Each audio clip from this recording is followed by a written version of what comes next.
So mga par, sa naging panayam nga po ni Ryan Garcia sa sikat na boxing content creator sa Amerika na si Showbiz Adult, kung saan mga idol, merong pasabog na sinabi sa Ryan Garcia sa kanyang next fight. Ano yan mga boss? Hindi daw si Rolando Romero ang kanyang makakalaban, na siya naman ang nagbigay sa atin ng ideya mga idol, na si Manny Pacquiao talaga ang posible makalaban ni Romero. Well, gayon pa man sa pasabog ni Ryan Garcia, gusto niya daw mga idol makalaban si Mario Barrios para sa WBC title fight, at nakikipag-usap na daw ang kanyang team sa kampo ni Barrios. At palagay daw ni Ryan Garcia mga idol, kakasa daw si Barrios sa kanyang hamon, dahil kung gusto daw nito ng malaking pera sa laban, papalag daw talaga itong si Barrios. Isang magandang matchup po mga idol, ang bakbakan ni Ryan Garcia at Mario Barrios. Hindi sila nagkakalayo bilang fighter, matangkad din si Ryan at mahaba, kaya swak ang kanilang boxing style. At higit sa lahat mga idol, isang Mexican fighter po si Mario Barrios, kaya siguradong kikita talaga na malaki ang laban nila. Isa din kasi sa mga money fighter itong si Ryan Garcia mga idol, kaya wala talaga tayo masabi sa bakbakan na to. Sana matuloy ang laban nila mga boss, para masemento naman na Ryan Garcia ang kanyang sarili bilang isang kampiyon ng boxing sports.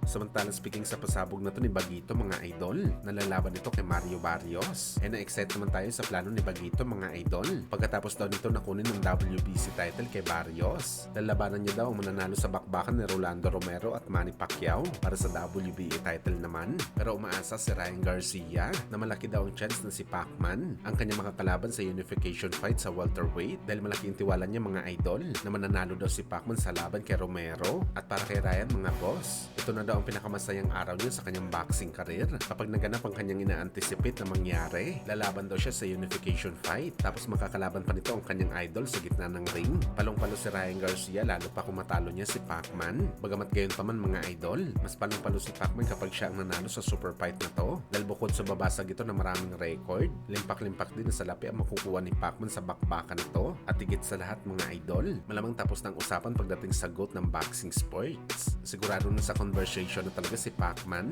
bilang number 1 GOAT ng sports ng suntukan. Sa kabilang banda naman mga idol, pumpuspusan nga po ang paghahanda ni General Casimero para sa laban nito kontra kay Kyonosuke Kamida, kung saan mga idol, ang lalaki ng sparring mate ni Casimero mas malaki pa kay Kamida, pero nakikipagsabayan dito ang Pinoy. Bagamat ganun din ang ginagawa ni Kamida mga idol, todo kamada din ito mga po sa training para ihanda ang kanyang sarili sa lakas ni Casimero at makuwang upset win kontra sa Pinoy. Puspusan din ang pagpapakondisyon ni Kamida mga idol. Mukhang gigil talaga ito na patunayan sa lahat mga boss na kaya nito patuwarin ang puwet ni Casimero sa kanilang bakbakan. Tandaan po natin mga idol na kay Kamida ang motivation, kaya gagawin talaga nito lahat para manalo sa laban. Kapag natalo kasi ito mga idol kay Alas, ito na ang kanyang pangatlong sunod na talo, at posible hindi na maulit na mabigyan ito ng opportunity sa big fight kapag nadali pa siya ng Pinoy. Kaya mag-expect talaga tayo mga idol ng malakas na Kamida sa bakbakan na to.